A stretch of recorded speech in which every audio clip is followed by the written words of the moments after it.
વડોદરા શહેરમાં મોડી રાતથી વરસાદ વરસી રહ્યો છે. અનેક વિસ્તારોમાં જળબંબાકારની સ્થિતિ છે. રસ્તાઓ પર પાણી ભરાતા જનજીવન પ્રભાવિત થયું છે. જળભરાવને કારણે વાહનો રસ્તા વચ્ચે ફસાયા છે. જરૂરી કામ સિવાય બહાર ન નીકળવાની લોકોને અપીલ કરવામાં આવી છે.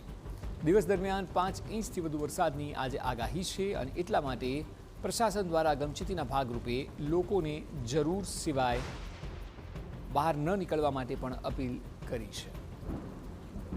જળભરાવને કારણે વાહનો રસ્તા વચ્ચે ફસાયા છે અને આજે દિવસ દરમિયાન વડોદરામાં ઓછામાં ઓછો 5 ઇંચ વરસાદ વરસી શકે છે તેવી આગાહી કરવામાં આવી છે અને તેને લઈને લોકોએ થોડું સતર્ક રહેવું આવશ્યક છે.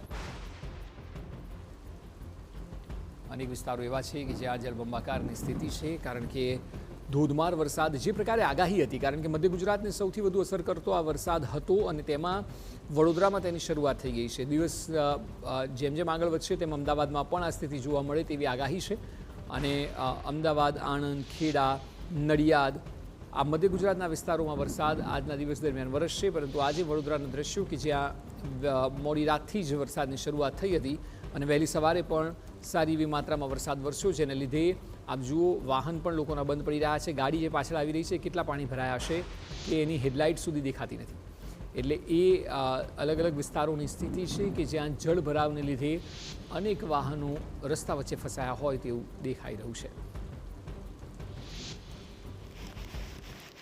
પ્રશાસન દ્વારા લોકોને કામ વગર બહાર ન જવા માટે અપીલ કરવામાં આવી છે.